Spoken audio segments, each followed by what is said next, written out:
ఓం నిత్యానంద స్వరూపాయ బోధైక సుఖకారిణే నమో వేదాంత వేద్యాయ గురువే బుద్ధి సాక్షిణే.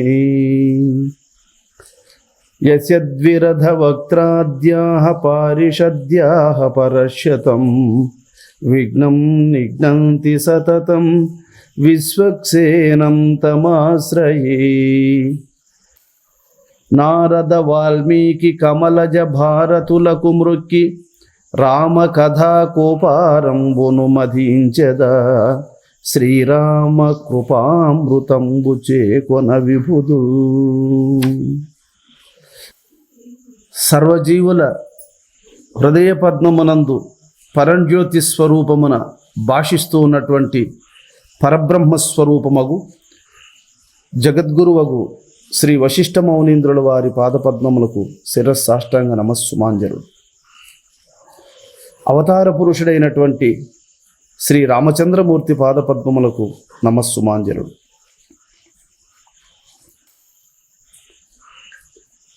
మహాజిజ్ఞాసి అయినటువంటి శ్రీరామచంద్రమూర్తితో వశిష్ఠ మౌనీంద్రుడు వారు వీతహవ్యుడు అని ఒక మునీశ్వరుని యొక్క చరిత్రను ఉపదేశిస్తున్నాడు.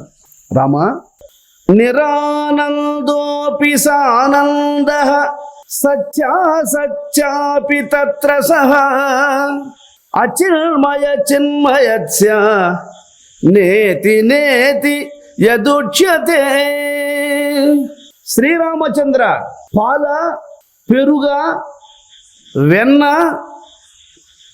కాదు నెయ్యి అన్నట్లు పాలకు ప్రయత్నం ఉంది, పెరుగుకు చిలికే ప్రయత్నం ఉంది, వెన్నకు కాచే ప్రయత్నం ఉంది. నెయ్యికి ఇంకా అగ్నిదేవునికి సమర్పించడమే.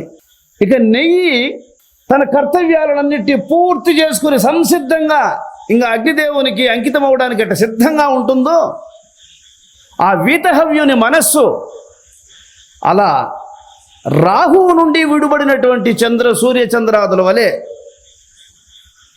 బంధము నుండి విడిపోయిందయ్యా ఆయన మనస్సు. ఇదండి బంధ విముక్తి అంటే. ఈ గుణాలన్నీ మనస్సు నుండి తొలగిపోవడమే మోక్షము, బంధ విముక్తి. ఏ ఒక్క గుణము మనస్సులో ఉన్నా అది బంధమే. మనసు అన్ని గుణాలను వదులుకున్నట్లయితే ఆ మిగిలిందేది అది బ్రహ్మస్వరూపం. కాబట్టి మనసు బ్రహ్మస్వరూపమే, మనసు ఆత్మస్వరూపమే, మనసు పరమాత్మయే. కానీ దాని సవాసాలు మంచివిగాక స్వభావాలు మారిపోయి చేష్టితములు మారిపోయి చెడిపోయింది. కాబట్టి ఇన్ని బంధములకు కారణం దుర్గుణములే అనేది మనం ఇందాక విన్నాం. మహామహులైనటువంటి పెద్దలు, జీవన్ముక్తులు ఏ సిద్ధిని పొందిరో, ఏది బ్రహ్మమని వేదములు కొనియాడుతూ ఉన్నాయో అటువంటి బ్రహ్మస్వరూపాన్ని వీతహవ్యుడు పొందాడు, బ్రహ్మస్వరూపుడు అయ్యాడు నాయన రామ. కనుక శ్రీరామచంద్ర, నీవు కూడా నీ మనస్సును ఇలా పరిశోధించి మనస్సులో ఏమేమైతే దీనిని అంటిపెట్టుకుని ఉన్నాయో ఈ స్వభావాలన్నిటిని పేరు పేరున వాటిని వదిలించుకో. మోక్షం అప్పుడు కలుగుతుందమ్మా. ఆయన 300 సంవత్సరములు భూమిలో పూడిపోయి ఉన్నటువంటి యొక్క శరీరాన్ని సూర్య భగవానుడి చేత వెలికి తీయబడినటువంటి దానిలోకి ప్రవేశించి ఆయన 30,000 సంవత్సరములు నిర్వికల్ప సమాధి అనుభూతిని పొంది ఆ తరువాత దానిని వదిలిపెట్టాడయ్యా.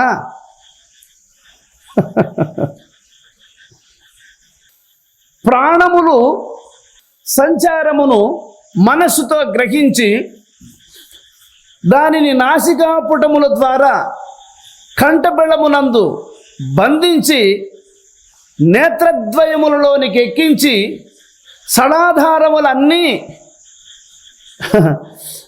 అవి నడుము దగ్గర మూలాధారము, లింగము దగ్గర స్వాధిష్టానము మొదలుగా గల చక్రములన్నీ ఈడలేవురా, ఈ షడాధారములన్నీ దృష్టి యందే ఉన్నాయి. షడాధారములన్నీ ఎక్కడున్నాయి? లక్ష్యమునందున్నాయి. అందుకే విద్యుత్ శక్తి కొన్ని వేల కిలోమీటర్ల దూరం నుండి పయనించి వస్తూ ఉంది ఇక్కడికి కనెక్షన్.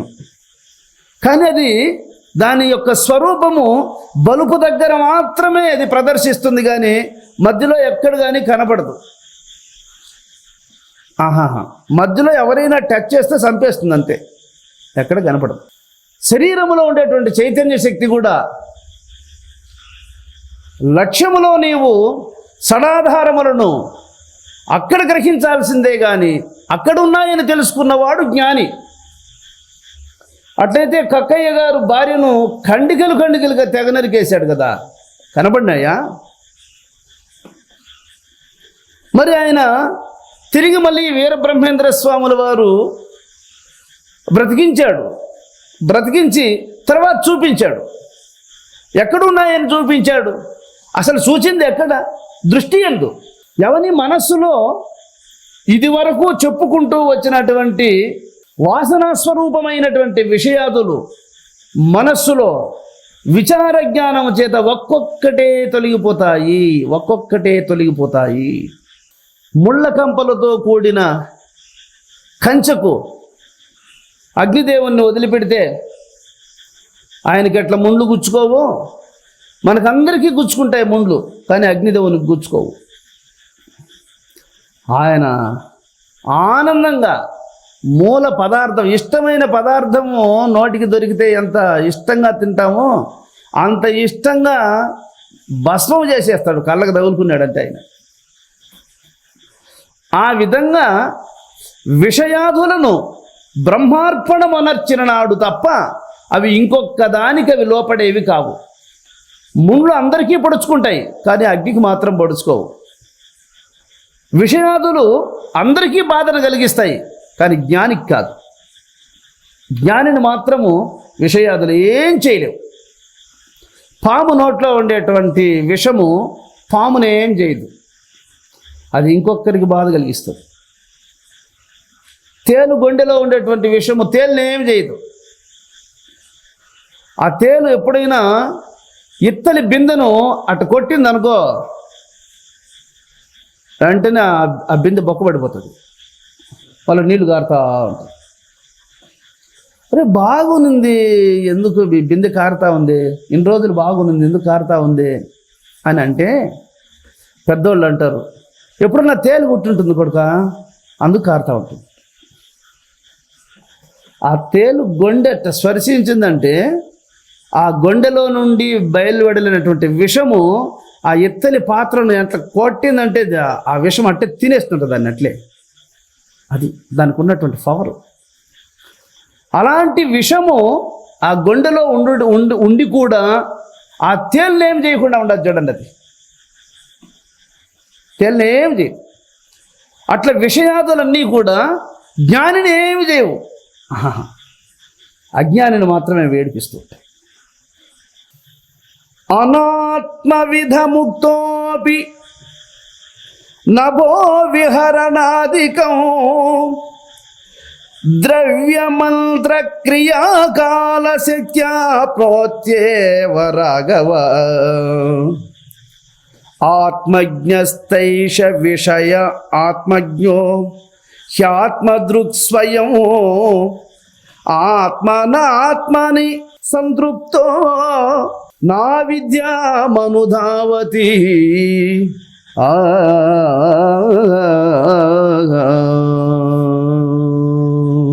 శ్రీరామచంద్ర ఆత్మజ్ఞానహీనుడు.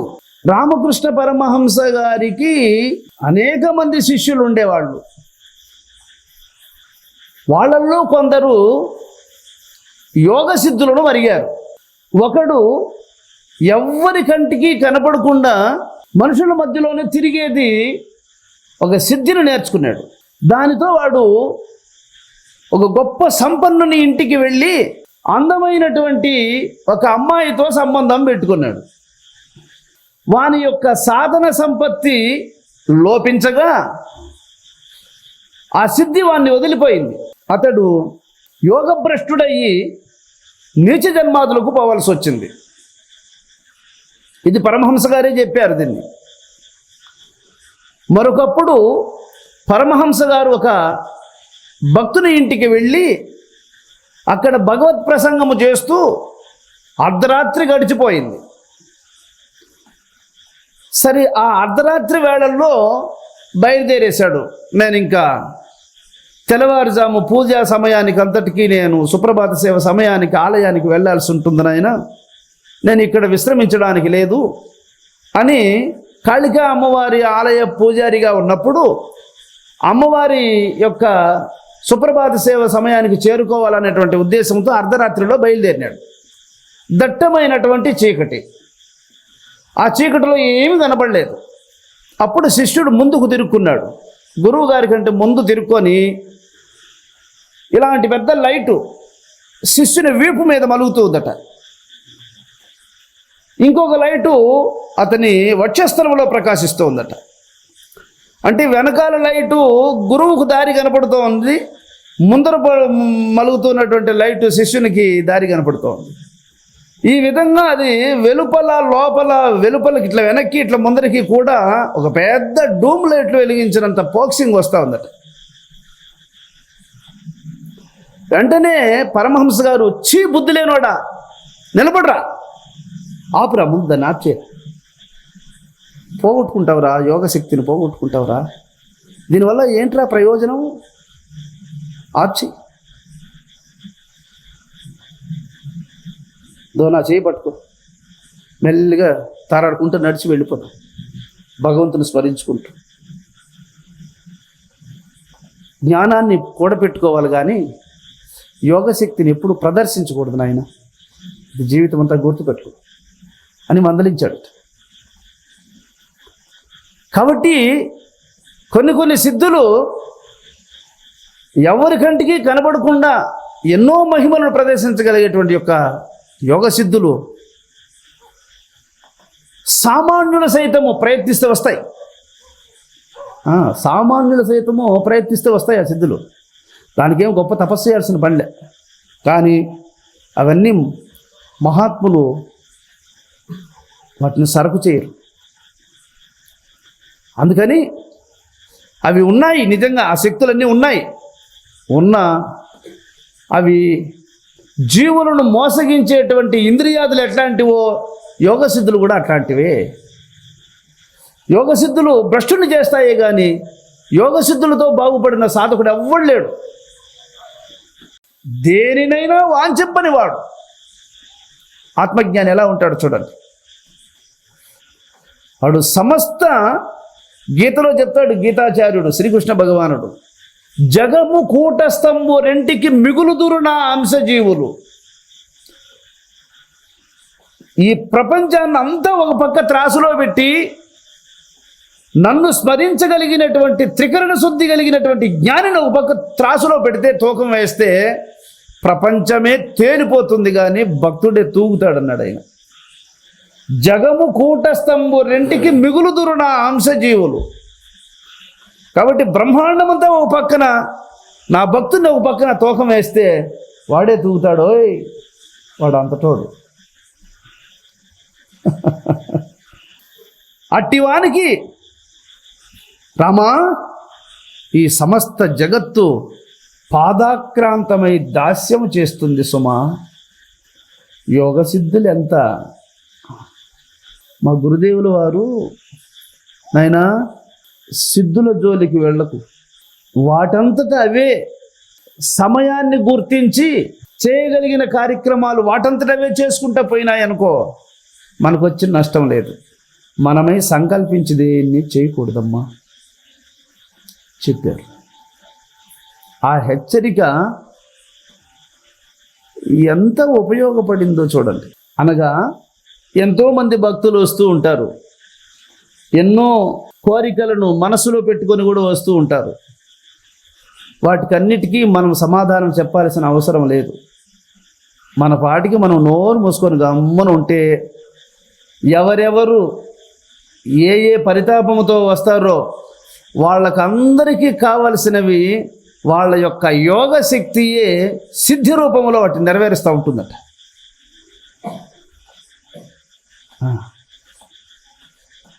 లక్ష మంది రాని, కోటి మంది రాని, లేదు ఇక్కడికి రాకుండా వాడు ఎక్కడో ఒక చోట మారుమూలలో కూర్చొని తలుచుకుంటే కూడా, గురుదేవుని మనసులో తలుచుకుంటే కూడా వాని యొక్క అభీష్టములన్నది నెరవేర్చిపోతూ ఉంటుంది. అలా యోగ సిద్ధులు అలాంటి కార్యాలు అవి చేస్తూ ఉన్నాయనుకోండి, మనకు వచ్చిన నష్టం లేదు. అందువల్ల మనమే సంకల్పించి చేయడం లేదు. ఒకవేళ అది చేయకుండా పోయినాయనుకో, మనం సంకల్పించడం కూడదు. ఇలా వాటితో సంబంధం లేకుండా ఉండడమే యోగమునకు అంతరాయము లేనటువంటి మార్గం. అది ఆత్మజ్ఞానము కలిగిన వాడైనప్పటికీ సిద్ధులను వాంఛించి వాటిని కాస్త ఉపయోగించుకునేవాడు అయ్యాడా, వాడు వాసనాజాలములలో మునిగిన వాడే. అటువంటి వానిని క్రమంగా సిద్ధులు యోగ మార్గమును తప్పించి భోగ మార్గములలో ఆసక్తిని చూపించి లోకములలో మెప్పులను పొందింపజేసి వాణ్ణి మరలా బంధములో తగులుకునేటట్టు చేసేస్తుంది. అందుకని మహాత్ములు అవగుణములు మాన్పి ఆర్చేరా తీర్చేరా నవనీత చోరుడు నారాయణుడుండగా. జ్ఞానులు ఎప్పుడు కూడా లోకులందరూ నన్ను విమర్శిస్తే మంచిదే, ఈయన మంచివాడు కాదు, ఈయన విశ్వాసపాత్రుడు కాదు, లేదా ఈయన గొప్ప జ్ఞాని కాదు, మహాత్ముడు కాదు అని అనుకుంటే మరీ మంచిదే. కారణం ఏంటంటే జ్ఞానులు లోకానికి గుర్తుపడకుండా రహస్యంగా మెలగడం అతనికి కర్తవ్యం. చీమలు బెల్లమున్న ప్రదేశాన్ని తెలుసుకున్నట్లు జ్ఞాని ఎంత రహస్యంగా ఉన్నా ఆయన గొప్పతనాన్ని జ్ఞానులు తెలుసుకుంటారు. వాళ్ళకు అంతరాయం లేదు, వాళ్లకు ఈ మరుగు పనిచేయదు. ఎందుకంటే అందరి ఎదుట స్తనములకు పైటి చెరుగు అడ్డుగా పెట్టుకుంటారు, కానీ అమ్మగారు బిడ్డ వచ్చినప్పుడు మాత్రము ఆ మరుగును తొలగించి వాని ఆకలిని తీరుస్తారు కదా. అదేవిధంగానే లోకానికి మరుగునుంటారు కానీ మహాత్ములు, కానీ ఉత్తములైనటువంటి శిష్యులు ఆర్తితో వాళ్ళు తన సమీపానికి వచ్చినప్పుడు ఆ జ్ఞానాన్ని వాళ్ళు తప్పకుండా వాస్తవాన్ని అందిస్తారు.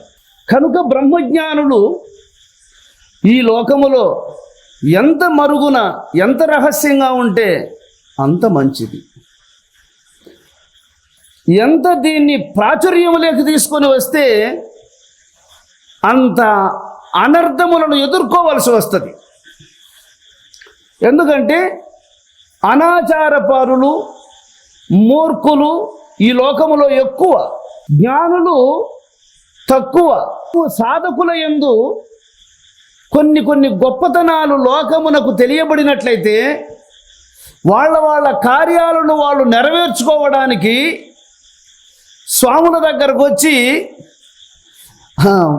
మొక్కులెన్నో మొక్కి మోతాదులు కూడా కాస్త చెల్లించి వాళ్ళ దగ్గరకు వేలాది మంది తండోపతండాలుగా వచ్చేయడం ప్రారంభమవుతుంది. ఇంకా ఈయనకి ఈ పని సరిపోతుంది. ఇంకా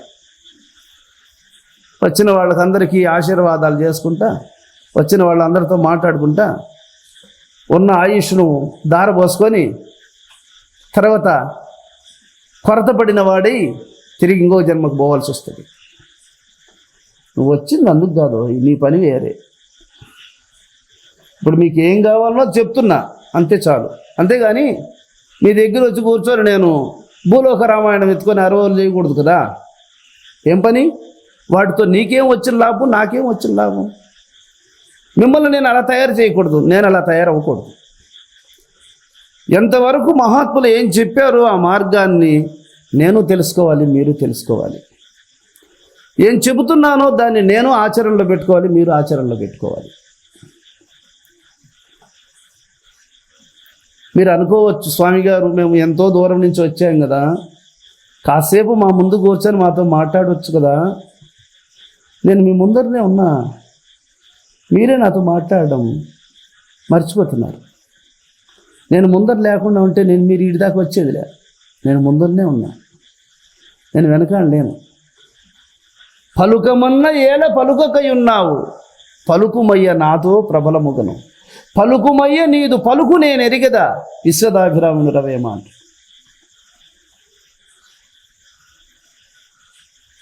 నేను ఏది ప్రమాణం చేసి మీకు పలకమని చెప్పానో ఆ రూపములో ఉన్న నన్ను నిరంతరం పలుకరిస్తూ ఉండండి.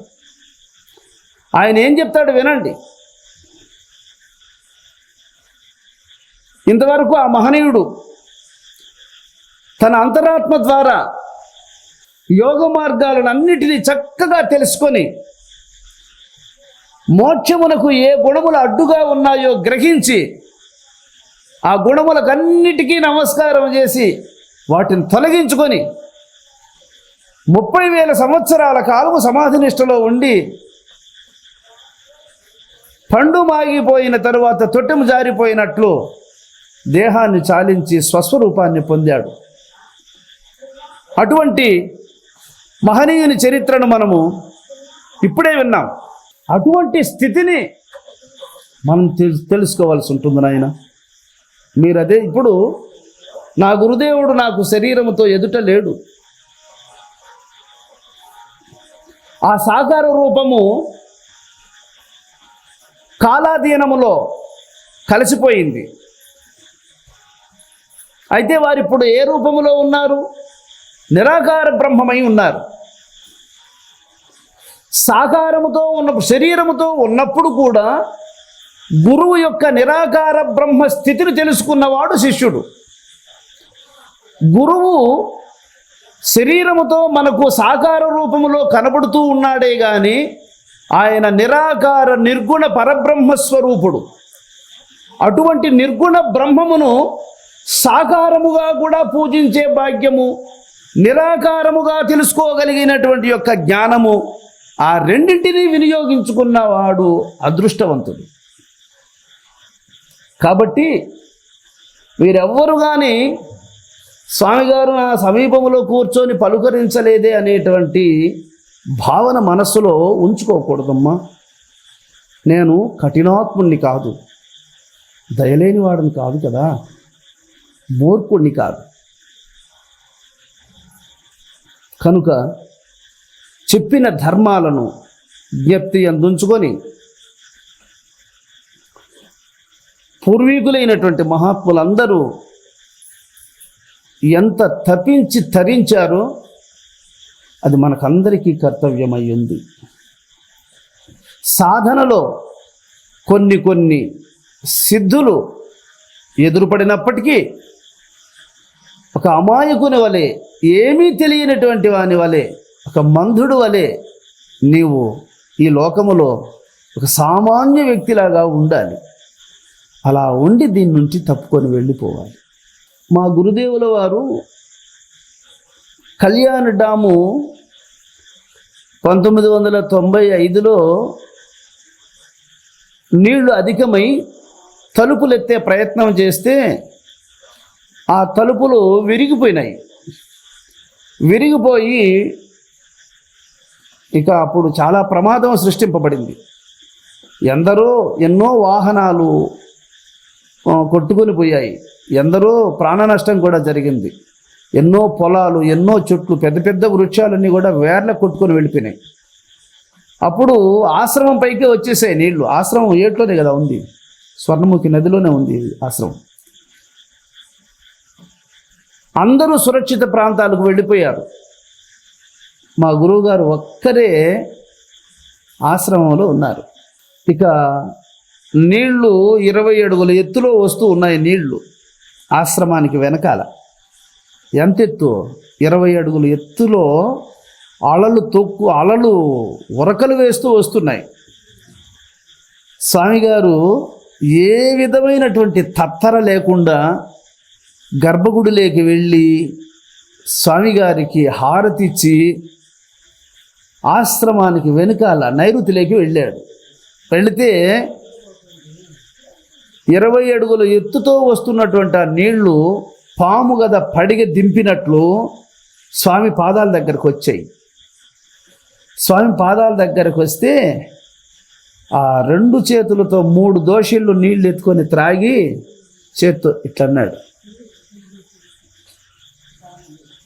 అంతే. అంత విజృంభించి వచ్చినటువంటి ఆ గంగా జలము ఆశ్రమ కాంపౌండ్కు 1 అడుగు గ్యాప్ వదిలిపెట్టి ఆ పక్కన ఉన్నటువంటి ఇసుకని అంతటిని తెంచుకొని వెళ్ళిపోయింది.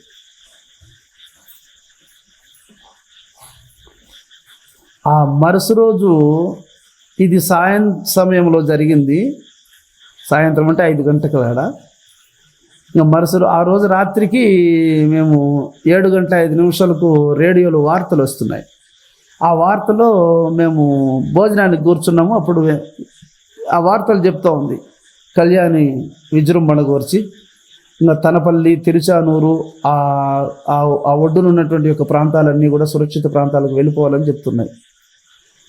మరి తనపల్లి సైతము, తిరుచానూరు సైతము ఇవన్నీ కూడా సురక్షిత ప్రాంతాలకు వెళ్ళిపోవాలి అని చెప్తూ ఉన్నారంటే ఇంకా నడియేట్లో ఉండేటువంటి మన ఆశ్రమం మిగిలి ఉంటుందా?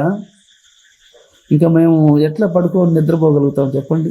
ఆ నైటే బయలుదేరి ఎట్లాగో చేరుకున్నాం అనుకోండి.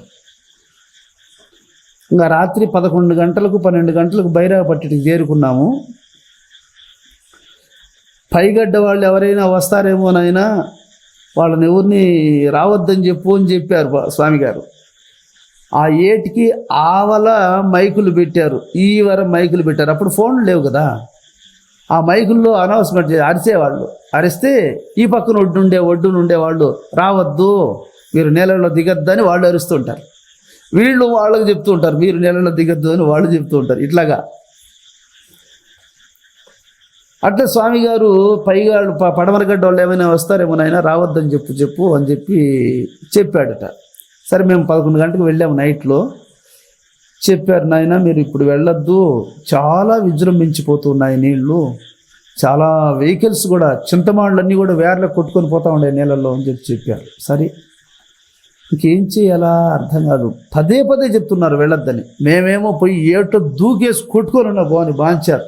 ప్రాణాలతో ఉండి గురువుదేవుణ్ణి చూడకుండా ఉండడమా అనే భావంతో ఉన్నాం మేము. సరే ఇంకా పడుకుంటే నిద్ర రాలా. సరే నేరుగా తెల్లవారు 5 గంటలకే బయలుదేరినాము. మా అన్నగారు, నేను, నాయిరెడ్డి తాత, మంగమ్మవ్వ, నరసమ్మ కూడా వచ్చింది కదన్నా, నరసమ్మ, వీళ్ళందరం, రామకృష్ణన్న గారు అందరం బయలుదేరాం. ఒకరు ఇక్కడ దిగదామా అని చూస్తే నీళ్లు ఇద్దరు మనుషులు ఎగురుతూ వస్తున్నాయి నీళ్లు, ఎర్రటి నీళ్లు. ఏమి ధైర్యం ఆగల. ఇక్కడేమో బాగా తెంపుగా పోయినాము, కానీ అక్కడ పోయి చూస్తే ఆ విజృంభణ ఏమి ధైర్యం ఆగల. ఏమి అంత వెడల్పు కాదు, ఇంచుమించు ఇటు నుంచి ఆ బస్ స్టాండ్ ఇంత వెడల్పుతో పోతున్నాయి నీళ్లు. వెడల్పు ఎంత ఉంది. ఇంకా నడేట్లేకి పోయి ఇటు నీళ్ళకల్లా చూస్తే ఇంకా మళ్ళీ ధైర్యం ఆగుతుందా? అట్లా ఉంది పొజిషన్ ఆడ. సరే ఆడ దిగుదాము అని చెప్పి ఏటివారింటి సుమారు 1/2 కిలోమీటర్ పోయినాం. ఏడు దిగితే ప్రమాదం అని 3/4 కిలోమీటర్ వెళ్ళాం. సరే ఎంత దూరం పోయినా ఆడొచ్చే నీళ్ళే కదా ఏడు కూడా వస్తాయి, ఏడొచ్చే నీళ్ళే ఆడ వస్తాయి. ఎంత దూరం పోయినా ఒకటే, ఏదైతే అది అవని దిగేస్తామని చెప్పి అప్పుడు దిగేసి దిగితే స్టార్టింగ్లో దిగగానే సంకలకాడికి వచ్చేసాయి నీళ్ళు.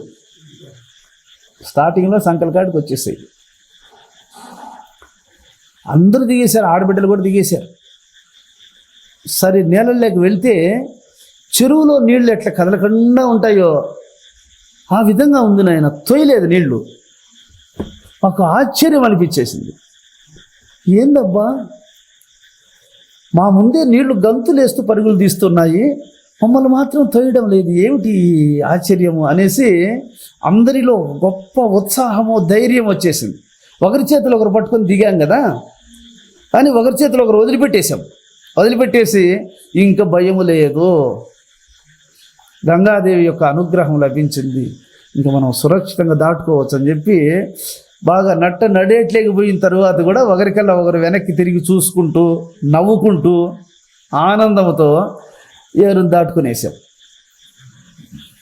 దాటుకుంటే స్వామిగారు బెత్తము అలా ఎడమ చేతిలో పట్టుకొని చూస్తూ ఉన్నారు. మేము వస్తున్నామని ఎదురుగా చూస్తున్నాడు. అప్పుడు అన్నాడు, నాయనా నీళ్ళలోకి దిగినారే, నీళ్లు తోసినాయంట్రా, తోస్తే నా చెవు దగ్గోసుకోనంట్రా అన్నాడు. తోస్తే నా చెవు తెగ్గోసుకోనంటారు అట్లే.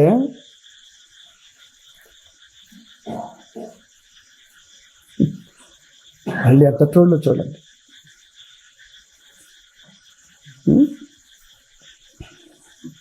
ఇవన్నీ వారి యొక్క మహిమలే. ఇవన్నీ అవి సామాన్యమైనటువంటివి కావు కదా అవి. చింత చెట్టు, ఇట్లాంటి పెద్ద పెద్ద చింత చెట్లు అన్నీ యార్లకు తిరగబడిపోతూ ఉన్నాయి. చెరుకు గుమ్ములు అయితే నేళ్ల మీద ఆటాడుతూ పోతూ ఉన్నాయి. చెరుకు గుమ్ములు, అరటిమాండ్లు, లారీలు, బస్సులు, కార్లు నేళ్ల మీద కొట్టుకొని పోతూ ఉండే పని, బెళ్ళు పోయినట్లే. అట్లాంటి ప్రళయంలో స్వామిగారు మేము గట్టు వచ్చిన తర్వాత మళ్ళొచ్చి ఒకటి దిగాడు. మేము అక్కడే ఉన్నాము. ఆ దిగేదా నేలలో దిగతాన్ని కొట్టుకొని పోయా. కాకపోతే వాని అదృష్టము ఇటు నుంచి ఆ కాంపౌండ్ గోడ ఎంత దూరం పోయేటప్పటికి ఎత్తుగడ్డను కొట్టేసింది. ఇంకా లేచి గడ్డను పడాడు. ఇవన్నీ కూడా ఉత్తమ శిష్యులుగా ఉన్నటువంటి వాళ్లకు కొన్ని వాళ్ళ అప్పుడు అవసరం, తప్పనిసరి అవసరం. అది నమ్మి నా బిడ్డలు నమ్మి ఏట్లేకి దిగేశారు. ఇప్పుడు వాడిని రక్షించడము ఆయనకు కర్తవ్యము. అందువల్ల ఇంకా ఆయన అనుగ్రహించాల్సిందే, తప్పదు. చూడు, ఇవన్నీ కూడా వాళ్ళ యొక్క సంకల్పం లేకుండానే వాళ్ళ యొక్క యోగశక్తి రక్షిస్తూ ఉంటుంది. ఈ విధంగా సిద్ధులు యోగశక్తి అనేటువంటిది లోకాలను రక్షిస్తూ ఉంది. భగవంతుని యొక్క యోగశక్తియే ఈ సృష్టిని అంతటినీ రక్షిస్తూ ఉంది. ఆయన మాత్రము నిష్కల్మషుడు, సంకల్పరహితుడై సాక్షి మాత్రుడై ఉంటాడు. ఆయన యొక్క అనుగ్రహ స్వరూపిణి, ఆయన యోగశక్తియే సృష్టి స్థితిలయ కార్యములన్నిటినీ జరిపిస్తూ ఉన్నది. కాబట్టి అంతటి యొక్క మహిమాన్వితమైనటువంటి భగవత్ స్వరూపము మన యందు ఉంది. మనము భ్రాంతి స్వభావాలను విడనాడి మనస్సును ఆవరించి ఉన్నటువంటి దోషములనన్నిటినీ చక్కగా జ్ఞానముతో గ్రహించి ఎక్కడెక్కడ ప్రపంచ సంబంధమైనటువంటి భావములు తలెత్తుతాయో వాటినన్నిటినీ అప్పటికప్పుడే జ్ఞానముతో నిరోధించి వివేకమును, వైరాగ్యమును, భగవద్విశ్వాసమును ఈ మూడింటిని ప్రధానంగా ముందుంచుకొని యోగాన్ని ఒక్కరోజు కూడా ధ్యానము చేయని రోజు ఉండకూడదు నీ జీవితంలో. ప్రతి నిత్యము నడుచుతూ ఉన్నా, భుజిస్తూ ఉన్నా, ఎక్కడున్నా దాన్ని మరువకుండా ఉండడమే కాకుండా ప్రత్యేకంగా పద్మాసనములో కూర్చొని చిత్తశుద్ధిని సాధించుటకై గంటల తరబడి నీవు సాధనకు ఉపక్రమించవలసి ఉంటుంది.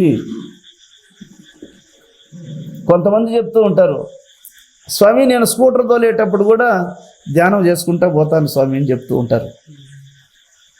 మంచిదే, నాయన పద్మాసనంలో కూర్చొని ఇంటి దగ్గర ధ్యానం చేస్తున్నావంటరా అని మళ్ళీ నిలలేసి అడుగుతా నేను. ఎందుకంటే వాళ్ళు నన్ను కప్పిపెట్టే మాటలు చెప్తారు. అట్లా బండి తోలేటప్పుడు కూడా నేను స్మరణ చేస్తూ ఉంటాను స్వామి. ఎందుకని అప్పుడు చేస్తావో తెలుసా? యాడ ఎరగబడతాను అని భయంతో చేస్తావు అంతే. అప్పుడు చేసేది అది గొప్ప కాదు. తక్కిన సమయంలో సమయాన్ని కల్పించుకుంటున్నావా? ఎంతవరకు నీవు శ్రద్ధ చూపుతావో అంత విరామ సమయాన్ని దైవమే నీకు ఇస్తాడు. నాకు తీరిక లేదు స్వామి ధ్యానం చేయడానికి అని అనేవాడు మందమతి, అవివేకం చెప్పాలి. నీకు భగవద్ధ్యానము చేయాలనేటువంటి ఆతురత నీ హృదయంలో ఉంది అంటే తప్పనిసరిగా నీకు అవకాశాన్ని ఇచ్చేస్తుంది కాలమే. నీకు ఆ విశ్రాంతి సమయాన్ని ఇచ్చే తీరుతుంది. ఆ ఇచ్చిన సమయాన్ని నువ్వు వినియోగించుకోకుండా పోయినావు అనుకో, ఇంకొక రోజు నీకు వర్క్ని ఇచ్చేస్తుంది. నీకెందుకు అనవసరంగా నీకెందుకురా సమయం ఇవ్వడం, చెయ్యి, ఇచ్చేస్తూ ఉంటాను. ఇవన్నీ నేను అనుభవంగా చెప్పినటువంటి మాటలు, ఇవన్నీ ఉత్త మాటలు కాదు నేను. కాబట్టి ఎవరు ఎంత శ్రద్ధను పురస్కరించుకుంటారో అంత సమయం కాలమే మనకు అనుగ్రహిస్తూ ఉంటుంది. కాలస్వరూపుడైనటువంటి పరమాత్మను నిరంతరము మనసును వివేకంగా మార్చుకోవాలి. నీ అంతరాత్మయే నీకు గురువయ్యి నీకు ఉపదేశించేటువంటి సత్యస్వరూపమై ప్రకాశిస్తుంది. నువ్వు ఎలా దృష్టిని కేంద్రీకరించాలనో, ఆ పరమహంసను ఎలా ఉపాసించాలనో, కుంభకాన్ని ఎలా నియంత్రించాలనో. అసలు కుంభకం అంటే ఏంది? బంధించడం కాదు కదా. చెట్టెక్కిన వానికి కొనగొమ్మలో కూర్చున్నాడు అనుకో, గాలి ఊపేస్తూ ఉంటుంది. అప్పుడు వాడు ఏం చెయ్యాలి? మొదటి కొమ్మలేకొచ్చి, ఆ కొనగొమ్మలో కూర్చోకుండా మొదటి కొమ్మలేకొచ్చి కూర్చోవాలి. ఆ మొదటి కొమ్మలేకొచ్చి కూర్చున్నట్లయితే ఇంకా గాలి ఎంత ఊపినా కానీ వీనికి ప్రమాదం ఉండదు. అలాగా శరీరాన్ని రక్షించడం కోసం దీన్ని ఊపుతూ ఉంది అది వెనక్కి ముందుకు. నువ్వు ఆడు కూర్చొని ఊగులాడద్దు. మొదలు ఉండదు ఈ రెండిటికి తమర. ఆ తమరలో కూర్చోవాలోయ్.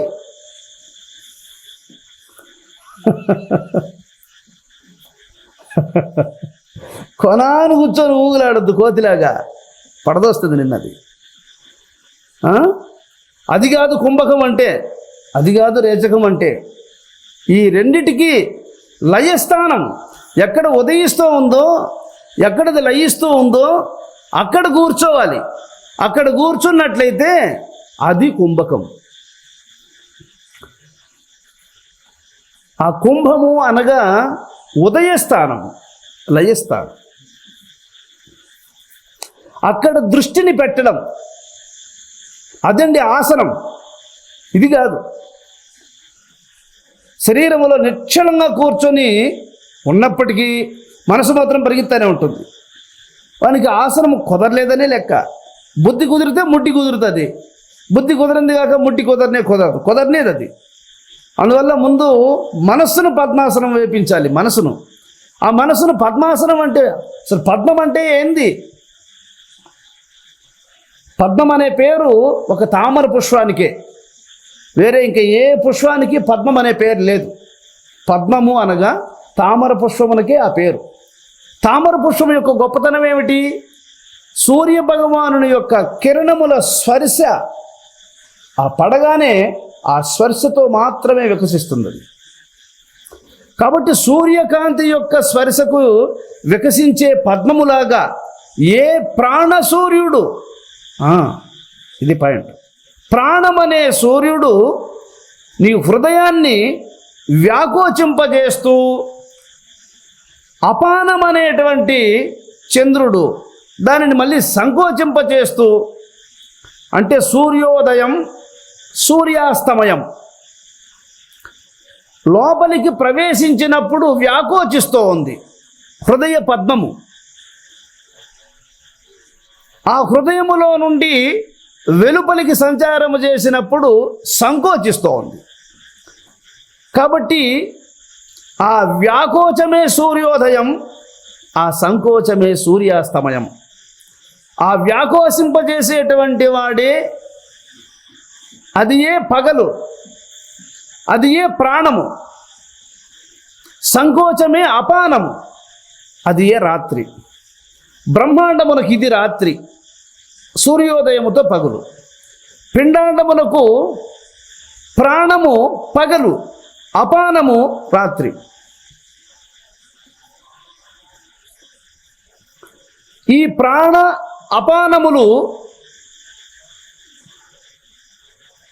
ప్రాణము శారీరక కుంభకం, అపానము బ్రహ్మాండ కుంభకం.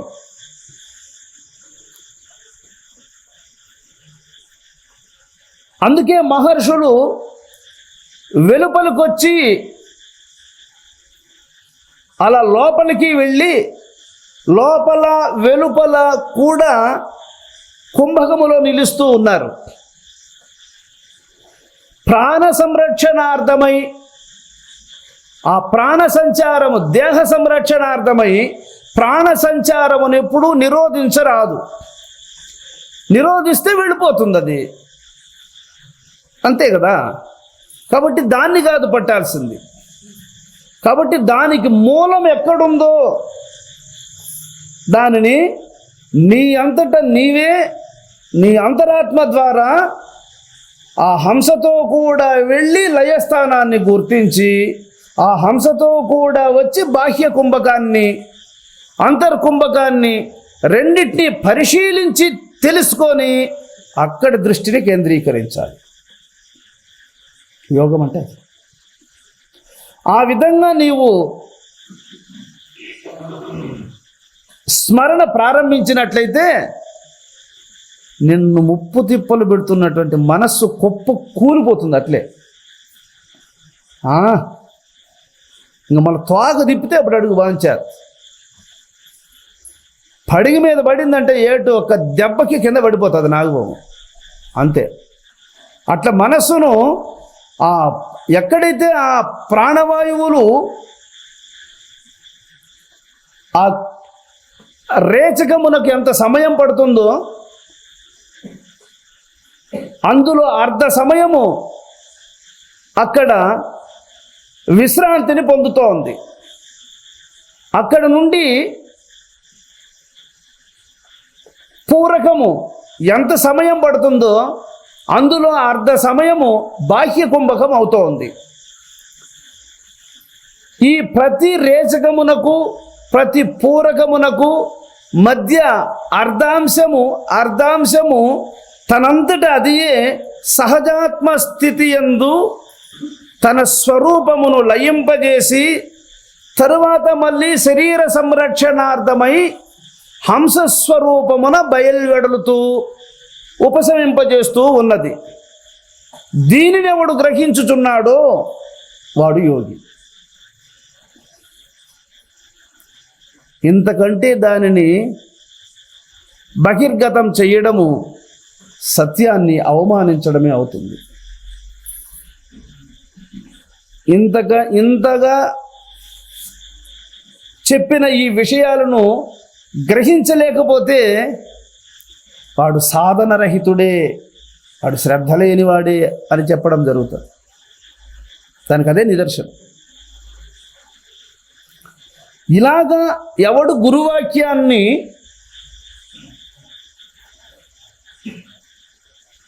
జ్ఞానమనే హస్తముతో పట్టుకుంటాడో, ఇప్పుడు నువ్వు చేత్తోగా ఒక వస్తువుని ఇలా పట్టుకొని ఉంటావు, నిద్ర వచ్చిందనుకో వెంటనే ఆ చేతిలో జారిపోతుంది. అది